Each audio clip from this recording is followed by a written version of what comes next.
আমিও সুপ্রিম কোর্টে ফাইল করছি। আমি আজকে রাতের মধ্যে আমার পিটিশনটা ফাইল করব। আর এটা খুবই ইম্পর্টেন্ট, কারণ ওয়াকফ বিল লোকে ভাবছে যে এটা শুধু এটা তিনটে জিনিস বুঝতে হবে ওয়াকফ বিল নিয়ে, যে এটা আর্টিকেল 14 এবং 19 এটা আমরা সবাই ইকুয়াল, আমরা সবাই এক, আমরা বিচার ব্যবস্থার এবং আইনের চোখে হিন্দু, মুসলমান, শিখ, জৈন সবাই এক। ওয়াকফ আইনটা কিন্তু সেটার বিরুদ্ধে যাচ্ছে।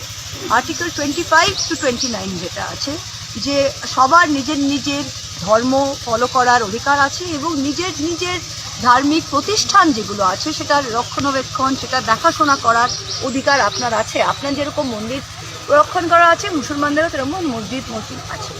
ওয়াকফ জিনিসটা কি? ওয়াকফ জিনিসটা হচ্ছে একটা ট্রাস্ট, এটা আল্লাহর নামে, কিন্তু যে ওয়াকিফ সে কিন্তু ট্রাস্টি নয়।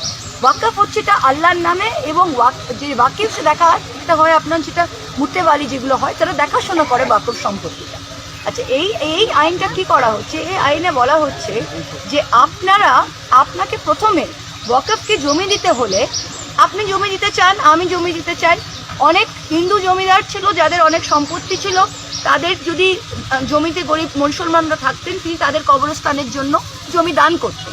এই আইনটা কি বলছেন? যে না, ওয়াকফকে কোনো হিন্দু বা কোনো নন মুসলমান জমি দান করতে পারে না। আর যদি মুসলমানও দান করে, আপনাকে দেখাতে হবে যে আপনি 5 বছর ধরে ইসলাম ধর্ম পালন করছেন। আচ্ছা, ইসলাম ধর্ম পালন করার প্রমাণটা কি? যে আপনি রোজা রাখেন, অনেক মুসলমান আছে যে রোজা রাখে না। যে আপনি দাড়ি রাখেন তবে আপনি মুসলমান। আপনার মুসলমানত্বের প্রমাণ কি? আমি হিন্দু ব্রাহ্মণ। আমার লালন ফকির বলেছিলেন না যে বামন চিনি পইতে দেখে বামনি চেবন চিনবো কিভাবে? তো এটা কি? এটা আমি একজন হিন্দু হয়ে যদি কালকে আমি ওয়াকফ সম্পত্তি দান করতে চাই, সেটা আমার পার্সোনাল ব্যাপার, আমার রাইট টু প্রপার্টি।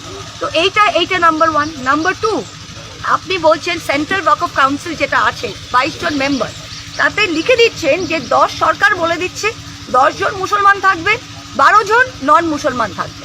তার মানে কি? 12-10 সংখ্যাগরিষ্ঠতা বিনা মুসলমানের জন্য।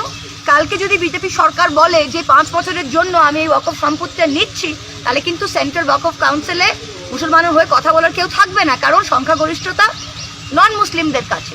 কাশী বিশ্বনাথ টেম্পল আপনি করতে পারবেন? কাশী বিশ্বনাথ টেম্পলে আপনি লেখা আছে ডিএম যদি মুসলমান থাকে তবুও অন্যজনকে দিয়ে করাতে হবে। তো যেটা অন্যদের জন্য করছে, মুসলমানদের জন্য তারা কি দোষ করলো? তাদের জন্য এটা কেন করছে? এইটা খালি ওদের ভয় দেখাবার জন্য। প্রত্যেকটা জিনিসে এই ওয়াকফ বিল, যেটা right to equality, right two religious prosperity, এই জিনিসটা নষ্ট করেছে এবং এটা অসাংবিধানিক। এটার বিরুদ্ধে যারাই গেছে সুপ্রিম কোর্টে, এবং আমিও আজকে রাত্রির মধ্যে ফাইল করছি আমার